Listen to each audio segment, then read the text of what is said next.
Hariom, everyone. Welcome to Ancient Wisdom for Modern Seekers. Our guest today is Swami Mahayogananda, and our topic is Ask the Swami. So we can talk about anything you want to talk about. If you have any big questions, now's the time to ask. Swami, how are you doing? Thank you, Parama. It's wonderful to be here. Though the topic is a little daunting because I don't feel like I have all the answers by any means.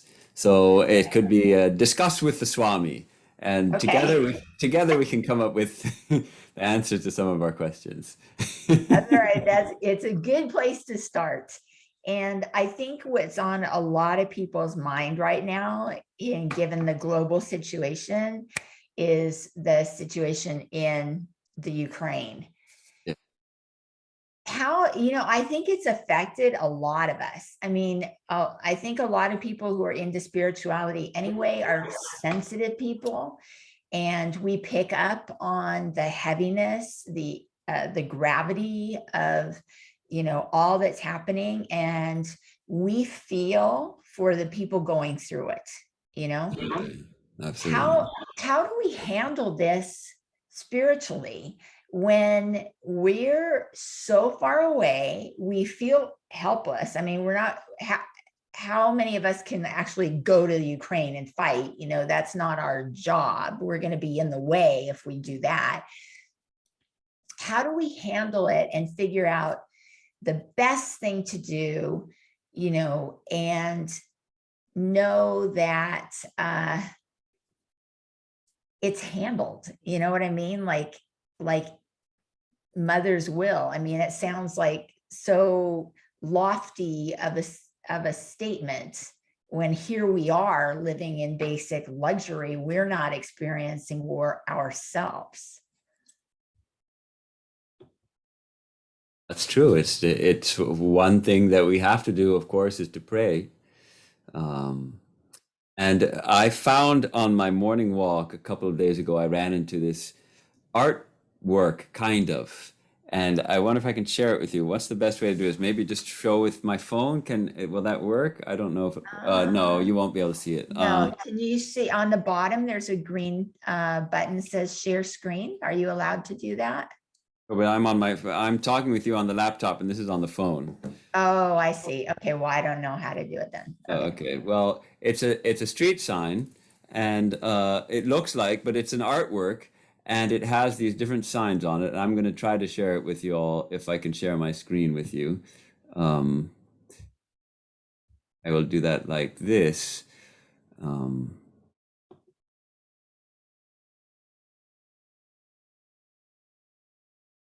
Here's the sign that I saw, and just see what it says, starting from the top. It says, if there is to be peace in the world, there must be peace in the nations. If there is to be peace in the nations, there must be peace in the cities. If there is to be peace in the cities, there must be peace between neighbors. If there is to be peace between neighbors, there must be peace in the home. If there is to be peace in the home, there must be peace in the heart. And this is really a very Vedantic message. It starts, where does peace start? Peace is something that we human beings need to work on all fronts. We think that we need to work on it on the international basis. Yes, we do, but that work will never succeed when the workers who are working on it don't have peace in their hearts. It starts with the heart, starts with peace within. I'm stopping that now. Okay. That's where if we can find peace within, that's the start. And at the same time, of course, we want to work on peace in our cities and in our countries and in our world. But I think that's one thing that we forget. And yet, look at the Bhagavad-Gita, the story of the Bhagavad and the Pandavas. They were very decent, upright brothers. They weren't perfect, but they were pretty good. and they jumped through all kinds of hoops to just be even settled with 5 villages, one for each brother. And the wicked Duryodhana, like a modern dictator, refused them. And so it came to war. And they had a terrible battle in which most of the combatants were killed. And right at the beginning of the battle, Sri Krishna reminds Arjuna, you seem to be speaking words of wisdom, but the wise, truly wise, do not grieve. So when we see the kind of massive death and destruction, at least I like to go back to those first verses of the Gita, where Sri Krishna is reminding Arjuna, you will not die. Your body dies, but you will not die. You do not. Yeah. This is a temporary sojourn in this world of pain and misery. Yes, there's also happiness here, but it's a relative happiness, and it comes with a lot of misery too, and it is impermanent. So Krishna reminds us again and again in different ways, take refuge in me. Yep. Think of me. That I'm the one true refuge, the one safe harbor. In this world, you won't find one. Yeah. And that's the funny thing about the world, because it tantalizes it. It makes it seem like, well, we could be, if it could be perfect, we could make it perfect or almost perfect, couldn't we? It seems like we could. And yet there's always something. And then you get along, then comes along something like this, which is a major upset in the equilibrium of the world, it seems like. And yet there you have it. So what can you do? Right. Yeah, since you brought up the Gita, there's one line that Krishna says, or a couple verses actually, in chapter 11, they came to mind, where, this is when Arjuna has had the vision. He's seen how brutal Krishna can be, right? How just destructive. Well, how he's not, I wouldn't say how brutal Krishna can be, but how Krishna as the absolute encompasses everything. Everything. Manifestation, preservation, and also destruction. Everything that Right. when destruction comes, that's also into him. Yeah. But at first he notices the good stuff, and then he starts noticing the ugly stuff, right? And then he gets taken aback and he asks Krishna, what is this? And Krishna says, I am human time, and it's time that slays these men. Even without battle, warriors meet their very end. Stand up and you'll win glory. Fight and appear to slay. By me with no other, they will die anyway. That's like really harsh words, but that's reality, right? We're all dying right now. The minute we're born, we start to die. The body is deteriorating. Well, there's a little period of growth and Yeah. But just just like a flower, everything has the life cycle that goes through it. So I think at this point, he's trying to alleviate some of Arjuna's guilt and fear that Arjuna feels like he is causing the situation. Is that right? Well, it looks like he has to kill his own family members, his own relations. How can he do that? Friends and relations. And yet they're on the other side. And in Ukraine, I'm sure you have the same thing. You have family members on both sides because they're right close. Though, of course, I don't know all the details, but certainly there are Ukrainians living in Russia and probably having to serve in the Russian army, and Russians living in Ukraine and serving in the Ukrainian army. Well, and from a spiritual point of view, we're all family, every one of us. So, you can also, if you really have the stomach for it, you can turn to Swami Vivekananda's poem on Mother Kali. You know the Kali the Mother, the poem Kali the Mother? Yeah. Do you remember part of it to tell us? Hold on I to don't have it memorized. hold on to your seats. Well, it's kind of frightening. It starts out with just a second. Come, mother, come, right? Like he wants.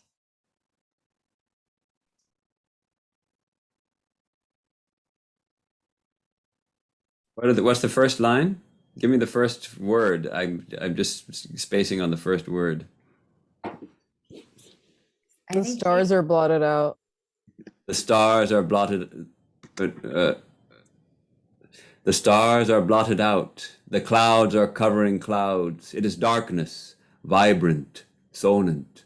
In the roaring, whirling wind are the souls of a million lunatics just loosed from the prison house, wrenching trees by the roots, sweeping all from the path.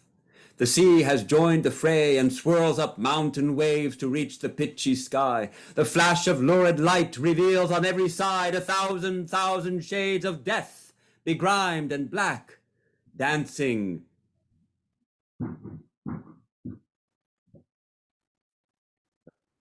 Death begrimed and black, scattering plagues and sorrows, dancing mad with joy. Come, mother, come, for terror is thy name, death is in thy breath, and every shaking step destroys a world forever. Thou time, the all-destroyer, come, O mother, come. Who dares misery love and hug the form of death, dance in destruction's dance, to him the mother comes. Wow.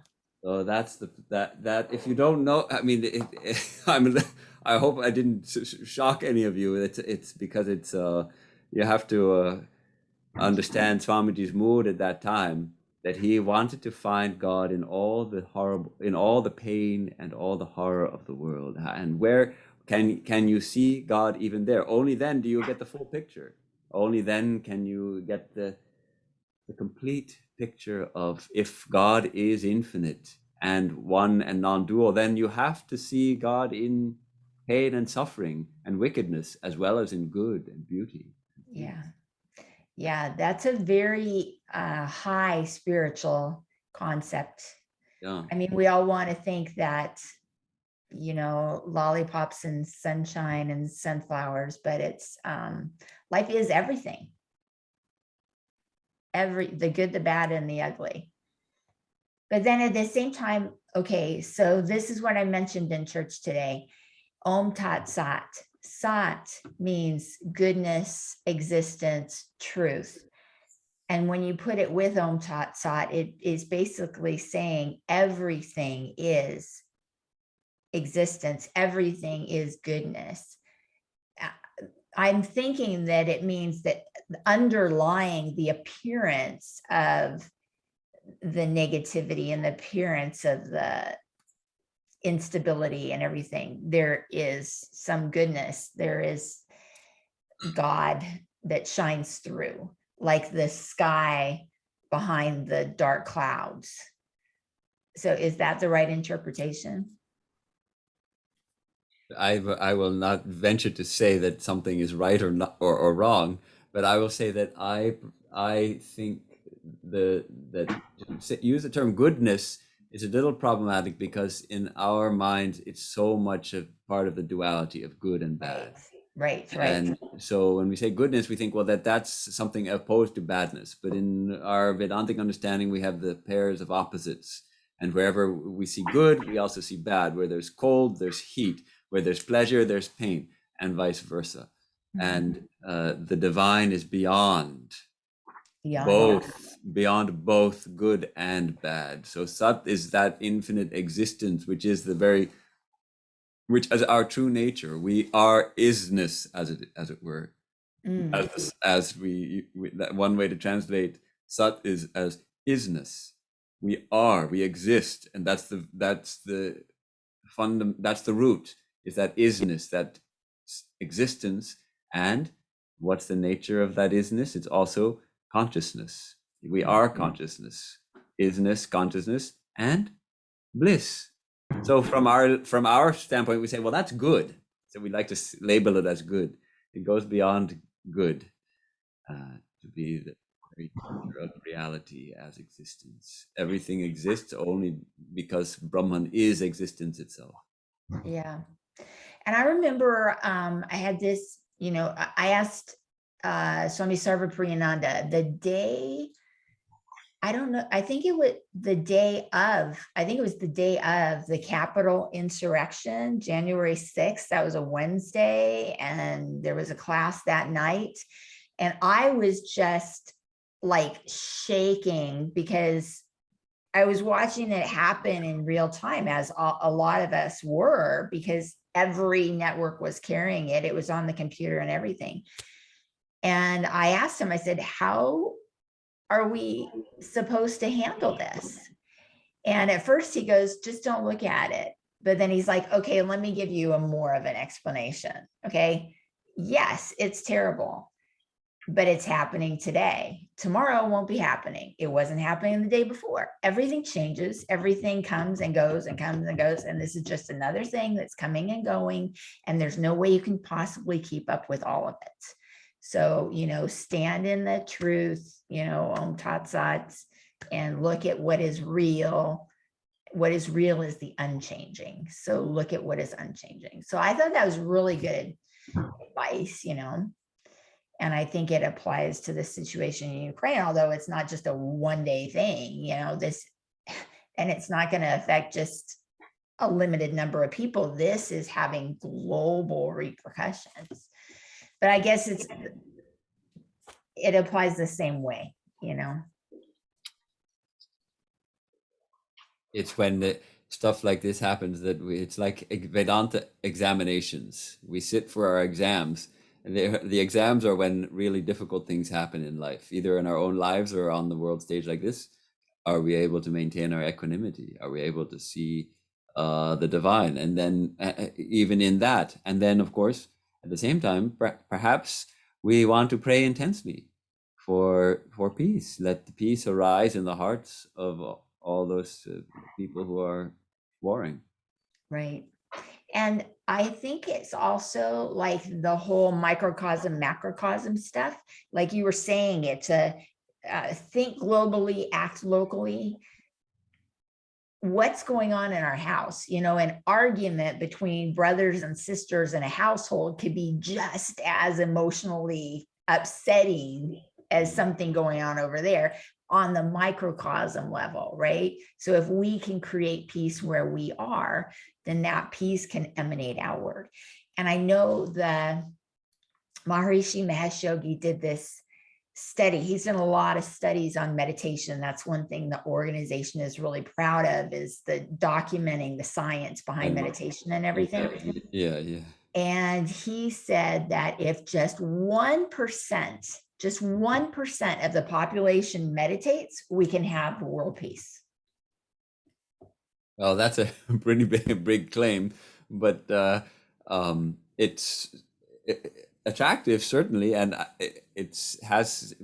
we like to think maybe it would take more than 1%, but I think they had some studies. I don't know if they've been replicated or not, but that in certain cities where there was a greater percentage of people meditating, and they correlated it with the crime rates going down. Yeah, that was in Chicago in the 1970s. They did that. Crime went down exponentially when they had those core groups of people meditating in the middle of the city together, the groups.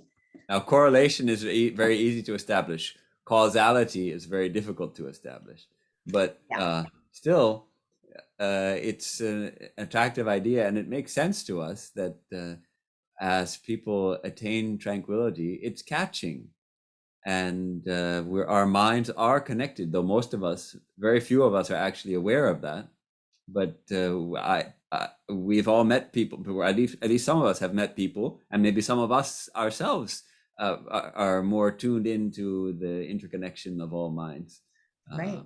My teacher could read minds, and he rarely let on that he could do it. But only once in my life he said something, and I realized that he knew exactly what was going on in my life. And how did he know? Well, He's in touch with the. So basically, we each have a responsibility to pursue our peace of mind, to pursue our spiritual growth, because that will somehow affect the planet, even if it's in some small way, right? Well, I like to think of Peace Pilgrim. Do you know Peace Pilgrim? Do you remember Peace Pilgrim? Mm-mm. Okay, a future class, we'll do Peace Pilgrim. She's wonderful. She was an American. Pam knows her, right? You know Peace Pilgrim. Oh my gosh, she was a saint, an American-born saint who lived like a wandering nun, and she had on a blue tunic, and on the back was she had different messages, but it was something like walking a million miles for peace, or something like. Started out walking 10,000 miles for peace, walking coast to coast for peace. Anyhow, she owned only the clothes on her back and the few things she had in the pockets of her tunic, and she was an illumined soul, and she had teachings about peace. And afterwards, her friends and students put together a couple of books of her words and teachings. She didn't write any books herself, but she wrote letters. But she would say that peace is that we have to work on peace on all fronts. She would say on the global level, on the national level, on the local level. And then she would always say, and the all important inner peace. So she was a real peace worker, and that was a time when it looked like global nuclear war was likely. It's still a possibility, but doesn't feel quite as likely as it did in those days. And so she was in favor of working for peace on all levels. And one of the ideas she had that I love is she said, you know, all our countries, and this country, United States, has a Department of War, which we now call euphemistically Department of Defense. She said we must have a Department of Peace. And as we have a Secretary of Defense and a Secretary of Transportation, all these things, we need a Secretary of Peace. And that department of the government will be focused on how do you cultivate peace, and learning and then implementing all over the world peace projects rather than war projects. And it's a very attractive idea, and I think it should be done. Yeah, and Marianne Williamson brought that up in the presidential debates when she was running for president. You know, there should be a Department of Peace. It comes up every so often. I remember Mother Teresa. There's some famous story about how somebody said, "Oh, we're going to an anti-war rally," and she refused to go. She says, "Invite me to a peace rally and I'll go. I'm not going to anti-war rally." Peace Pilgrim may have been the one who came up with this idea of Department of Peace. Yeah, I like that idea. It makes sense. Yes. Yeah.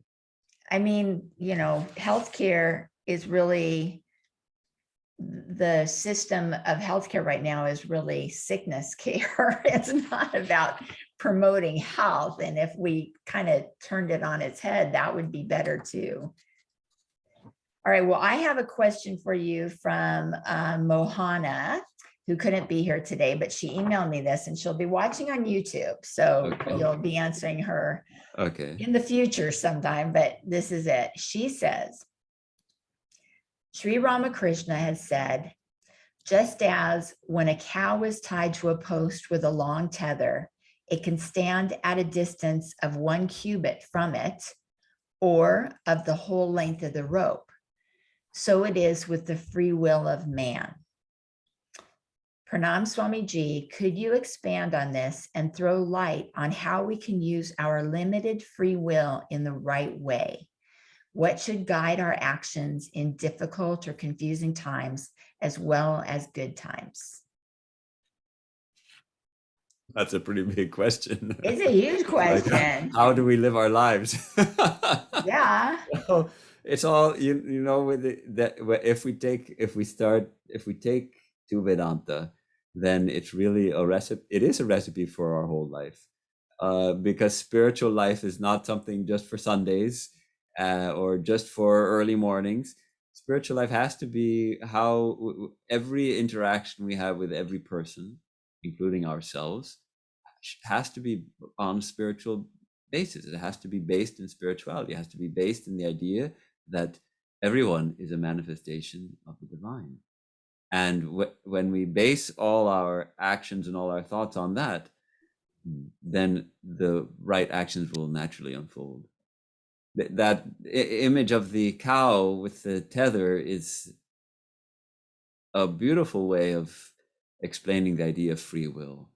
Ultimately, Sri Ramakrishna would say we do not have free will, but it seems we have some free will. And yes, a cow can move. That's how they raise the cows in India. They don't necessarily have a pasture with fences. They hammer a stake into the ground, pound a stake into the ground, and there's a rope of maybe 20 feet. And so the cow is free to move within that entire radius of the rope, but it can't go beyond that. So in that sense, our will, we have some free will, but we're not completely and utterly free. That when we attain that complete freedom, then we've attained the goal of life. But clearly, at least from our limited standpoint, it does appear that we have a certain amount of willpower. And how do we apply that to our spiritual life? Can we get up early in the morning and eat for an hour before we start our day? Well, sometimes we can and sometimes we can't.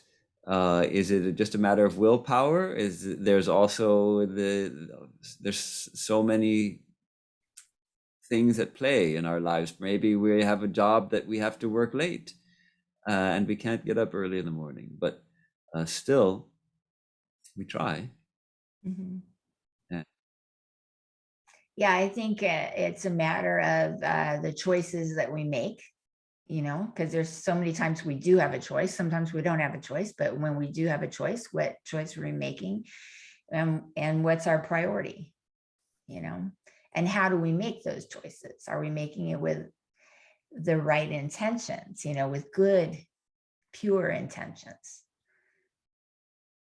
That's where that brings to mind the Katha Upanishad, where Yama points out to Nachiketa that we're constantly faced with this choice of between Shreyas and Preyas. Shreyas, which leads us to unfold our divinity, leads us further along the spiritual path, and Preyas, which may seem like the nicest, the most fun, the most pleasurable option right now, but ends up binding us and taking us away from the goal.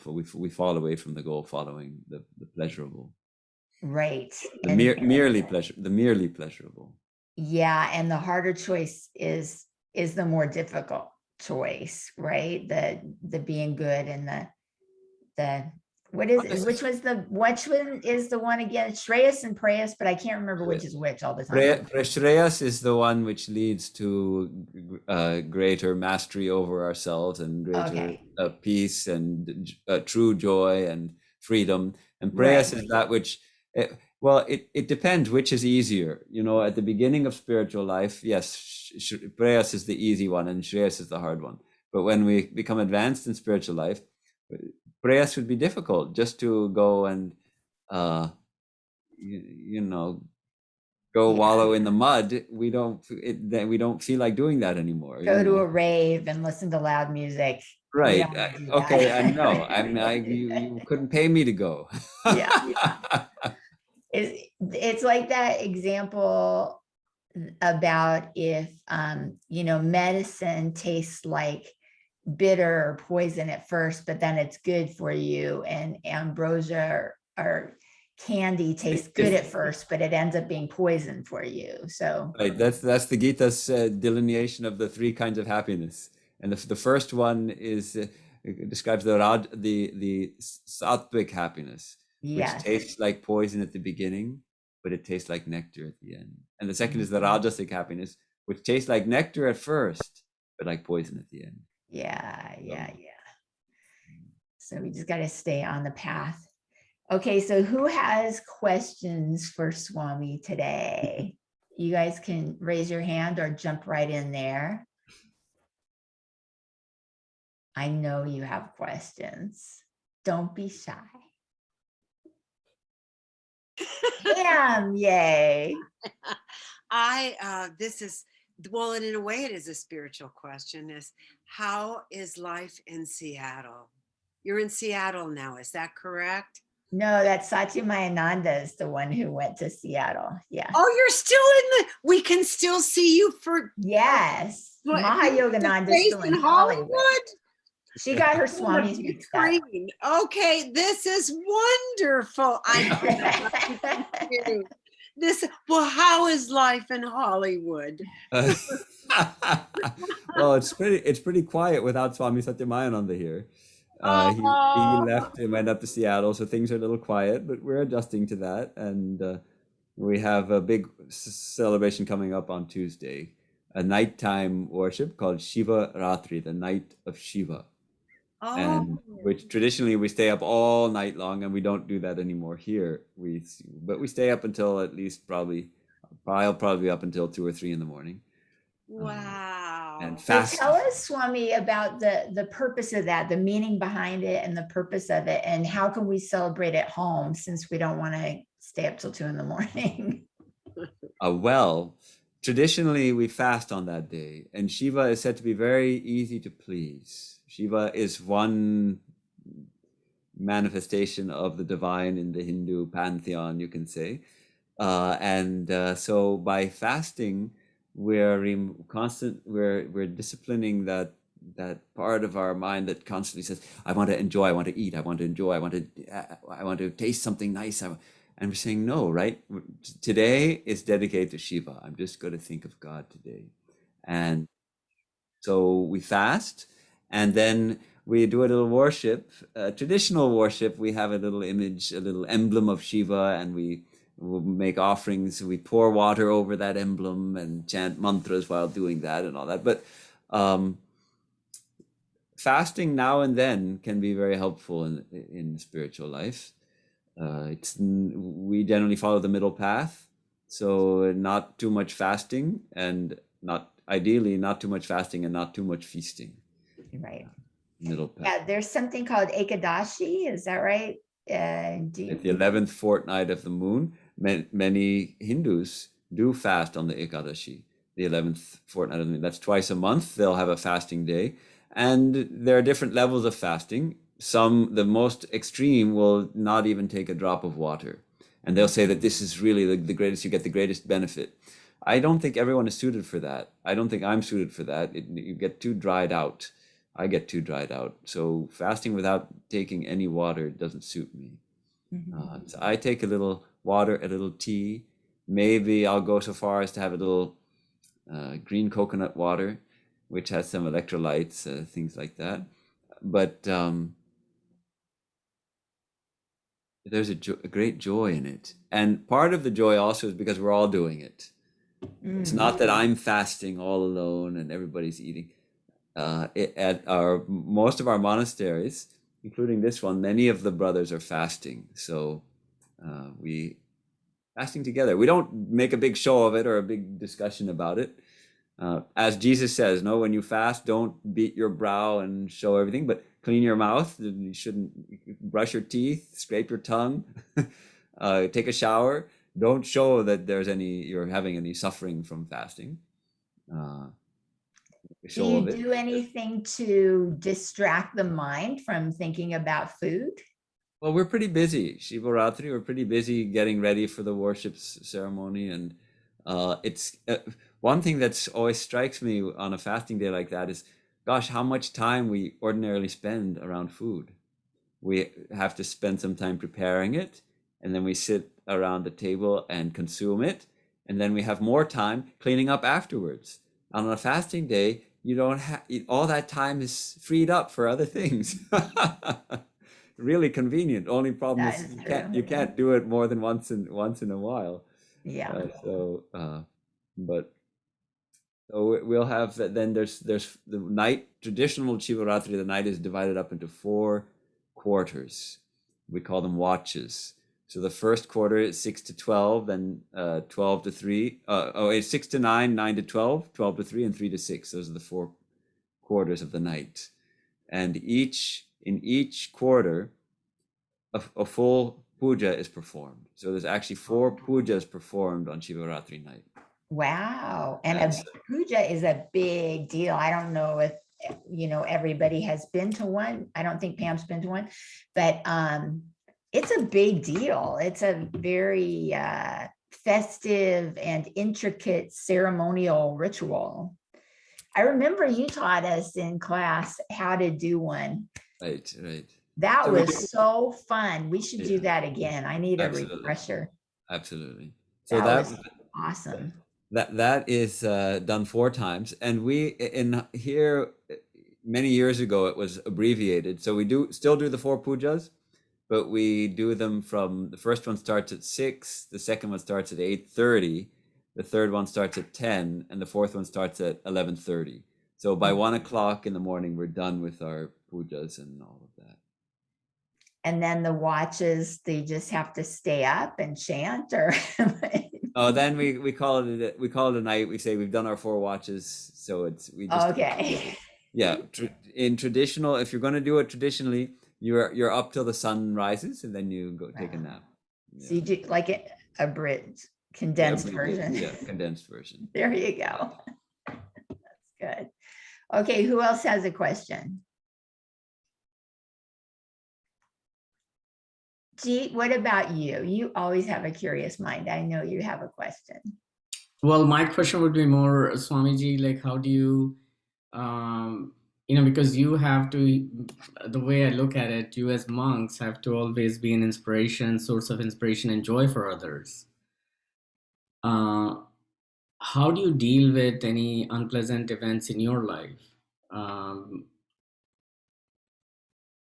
That's a question, because I feel like that's because we look to you for inspiration. I'm sure you have incidents where you get angry or maybe sad or unpleasant. How do you deal with it?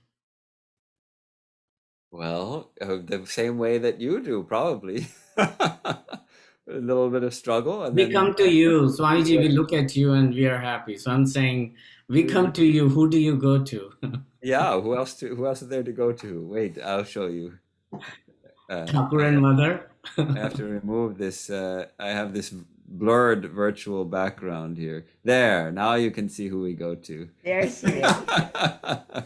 And I see Preeti also has a beautiful picture of Thakur and Mother behind her. Yeah, right. Yeah. So naturally, that's where else can we go? We have to go to the divine. And yeah, you're sure. We live in community, and that's said to be one of the great austerities is community life, because you have your family that you live with, and you chose your wife. Well, in America at least, most people choose their spouses. In India, I don't know, some people still get it arranged, but either way, in the monastery, we joined the monastery for God. And along with that comes all the brothers. And we didn't choose them the way you've, chosen your family and raised you have your kids and all that. So naturally we have different natures. And so it can be a tremendous kind of a rounding off of our sharp edges to live in community, because naturally we're going to have conflicts with each other. That's in the nature of people, and so we have such different natures, so sometimes we get conflicts. And there's the old Zen saying, monks in a monastery are like pebbles in a bag. You put a bunch of pebbles in a bag, a cloth bag, and then you shake the bag and all the pebbles knock against each other. And what happens if you keep shaking it, all the sharp edges get knocked off and the pebbles become smooth. So ideally, that's what's happening to us. That's a great analogy. That's our personalities are becoming, our sharp edges are getting worn away and we're becoming smooth. But it requires conscious attention to that. If we get into some kind of a little conflict, we have to look at ourselves and say, well, what is my part in this? Is it all his fault because he's being crazy, he's doing these things? Or what part is also my role in this little conflict? and looking at that and maybe letting it go, getting Thank some you so insight much. into it, getting some insight into my own defects. It's difficult to see your own defects. As Holy Mother said, it's very easy to see defects in others, but to see our own is difficult. Yeah, but seeing defects in others is just the mirror in front of us, right? We can relate. We wouldn't see it if we didn't have it ourselves in some way, shape, or form. Oh boy. Thank you so much, Swamiji. Pam? I have another question. What is it that we all have our aspirations. Is there any particular aspirations that you're working to reveal it within yourself, as I say, that has not been revealed yet? You don't know which hasn't been revealed, but I mean, is there something that you are, I guess, longing for in the divine, in the divine? Oh yes, I mean there you have it. I mean the longing for, in spiritual life, as you well know, as we go on in spiritual life, we get glimpses, right? But that's not yet the goal. We haven't. Am I established in God consciousness all the time? Am I fully aware all the time that I'm not my body, that I am an infinite existence, consciousness, and bliss? Well, no, I'm not all the time. I'm working towards that. I understand on some level the goal I'm working towards, which is to realize my true nature as one with God. But I haven't reached that point yet. And I'm working towards that. And that's, from the Vedantic standpoint, we say that's what we're all seeking, whether we know it or not. We're seeking for that complete fulfillment, that complete stilling of all desires, of all longing. And there's only one place where all longing can be stilled. We cannot quieten all our desires just by fulfilling them. They can only be stilled in the divine when we are completely fulfilled and completed and realize that we are ever the perfect one.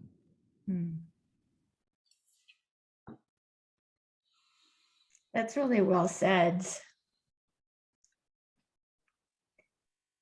And I think I don't think we want to leave this world having desires unfulfilled, because that means we're going to have some karma that we might have to come back to this world to fulfill that desire.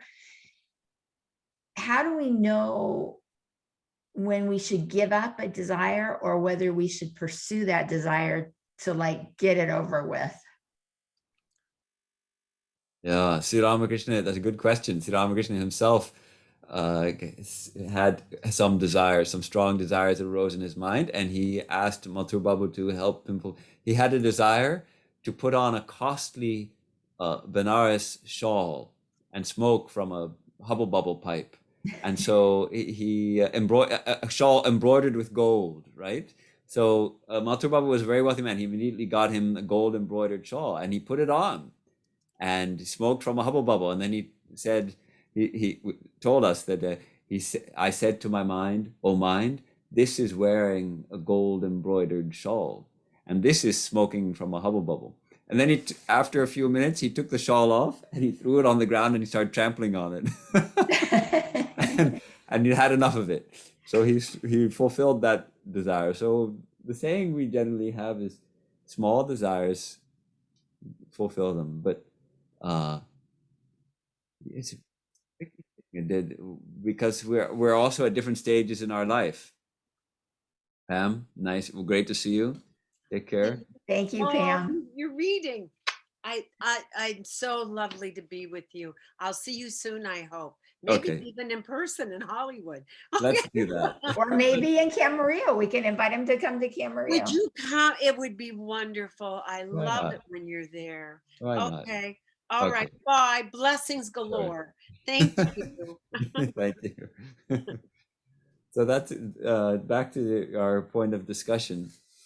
We're all at different stages in our lives.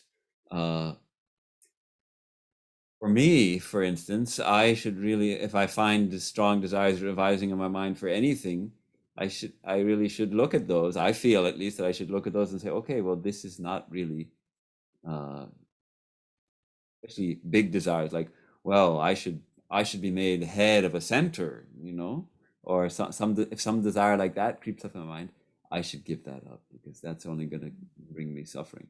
But um, if someone who is a student thinks, well, I'd like to go to a really good university, yes, I by all means, as a student, that's the duty of a student, is to study and to try to go to the best university they can go to. So there, that's a desire that should be we should try to fulfill. So it Right. has to do again with is the desire going to help us or hurt us? Now, what do we do when there's a seemingly insurmountable desire and yet we know it's not quite wholesome? What do we do in that case? And it involves some kind of addiction, or it well, what do we do with prayer and overcoming it? Or sometimes we just have to go and experience it and then discover why it's like nectar at the beginning and like poison at the end. Yeah, and I think it's in the Gita. Not quite sure if I'm remembering it, but I remember at the Bhagavad-Gita Museum. Have you been to that one, the Bhagavad-Gita Museum in Culver City? Oh, you got to go. It's so fun. It's like spiritual Disneyland. It's like so cool. They have these dioramas and you push a button and they talk and the animatronics are doing it and stuff. Oh, and each panel is like a chapter of the Gita. Is so cool. And it's like $5 to get in. It's so cool. That's the ISKCON or? Yeah, it's at the ISKCON temple in Culver City. But I've been a few times now because I love it. It's really corny, but it's so good. But they have this one illustration of this long staircase, wide and long staircase. And it basically says you have to look at your desires and your actions. And if it's taking you closer to God, if it's moving you up the staircase in your spiritual growth, then that's good and keep going. But if it's taking you away from God or moving you down the staircase, then that's not good. Don't give up those desires. Stop doing that. Turn around, go the other way, I remember that we can remember that a lot of this depends on how do we do something and what's the motive. We could really want to have a new kitchen, and it could be just so that we can enjoy the beauty, or it could be so that maybe we need it to make a peaceful home, or maybe we want it so that we can cook better meals to serve our family. What's the motive? Or we want to we dedicate the kitchen to Holy Mother and we want to prepare a little offering for her every day. There's different motives behind. If we can spiritualize the desire, connect it to God, but all right, I'm still going to remodel the kitchen, it needs to be done, but can I spiritualize it also? Yeah, very good. Very good. So there is a Swamiji, along the lines that you said and Parama said, there's this thing, idea on happiness equation, some Harvard teachers, and there's this positive psychology folks who actually came up with it. It is, they say that it's purpose plus engagement plus pleasure. Meaning? The three components together actually define it. And if you can connect it to a spiritual component, so if you have, and the way they describe it is that if a desire that you have that can be very easily fulfilled, most probably it's either an addiction or either it's a repeated desire. And they've done a lot of research on it. So, and I observe as a householder, you have the food or, most of our desires are repetitive. Actually, if you start observing as a householder, Swamiji, you may not see it that way because you as a monk don't have in a householder level, most of our desires are actually repetitive. They're repetitive thoughts. So those can be very easily avoided. But then even if you go to the next level, then these the desire that the student has to be at the top of the class. So again, if you add the purpose plus engagement, so the purpose meaning, for what is your long-term goal out of it, and how much do you have to engage? Like if you can cheat and get to the top, or if you can work hard and get to the top. If you work hard, which is engagement, that gives you happiness. And the purpose, the purpose is the why behind everything. But beyond it, there's this Swami Sarvapriyanandaji actually had a lecture in IIT, and I believe he somehow connected like a fourth layer, which is if you have a spiritual connection to the why, like even the why shouldn't be materialistic. If the why is also spiritual, then you have a perfect pyramid. Like the desires that should be fulfilled should have a spiritual connection, should have a purpose, should require some effort from you, and should make you happy. So all four have to go. There's also the idea of taking joy in little things. That's true. Like, for instance, a morning cup of tea. And just you make it carefully and properly, and you sip it while maybe you're going to read a book, or you sip it with your family members before you go for meditation, or say, I can get joy from things like a new meditation cushion. If it's just right, then I can meditate better, and I can be grateful for this thing, and it can give me joy that this is really a something to take joy in. Where we recognize that all joy ultimately is a reflection of the supreme joy. Then look at Swami Vivekananda, how much joy he could manifest at just enjoying ice cream. He could eat ice cream and love it and enjoy it. And not that he was addicted to ice cream or that he's craving ice cream all the time, but when ice cream was served, he would love it. He would really enjoy it. So spiritual life doesn't mean that we can't fulfill some of these repetitive desires also, but that we can taste the joy in them also, and feel and remember that it's a reflection of that supernal joy. Yeah, I agree with that. And I think a lot of it is, where is our attention going? And when our attention goes to what we have rather than what we don't have, we can be in a state of gratitude. I have this wonderful cup of tea. I'm going to enjoy it. Not, oh, I'm only drinking tea because I'm out of coffee, doggone it, like that kind of thing. You just, you would enjoy and appreciate and have gratitude for what you have, rather than desiring something you don't have.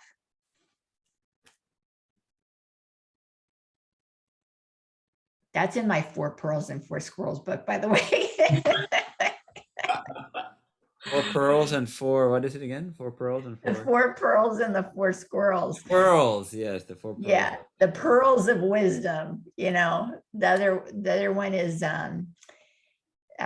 look at what you have, not at what you don't have. Look at what you are doing, not what someone else is doing. Look at the opportunities, not the obstacles. And look at what matters, not at what doesn't matter. So those are my what are they called? The 4 agreements. Parama's version of the 4 agreements, the 4 pearls. Nice. Oh gosh. Okay. Well, this has been wonderful. Does anybody have any other questions before we close out? Ruhi is here she's in college right now, doing graduate school, studying away. And Sushma, Preeti, I'm so glad to have you all with us. Yeah, Pranam Swamiji. It's so glad to be part of this discussion. Oh, look, you're outside. How nice. Yeah, Sushma is in Northern California, San Jose. Glad you could join us. Yes, you Yeah. visited us not long back. Yeah, my pleasure. Wonderful. Wonderful. Okay, so you have any parting words of wisdom for us, Swamiji?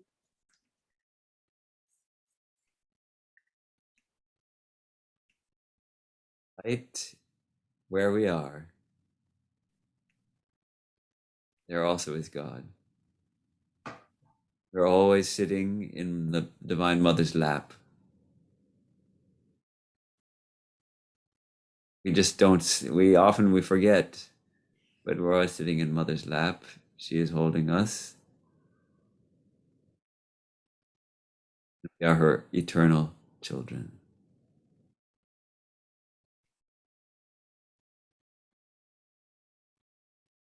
Let us pray to her that she should remind us that she's there. We forget. We start playing with all the toys, and then we get into all the arguments, and we forget completely that Mother is there. Mother, don't let us forget you. Us always that you are here with us, holding us. May we feel your guidance always, and may we want only one thing, which is your feet. May we only want to know you, and to manifest your love and to express your.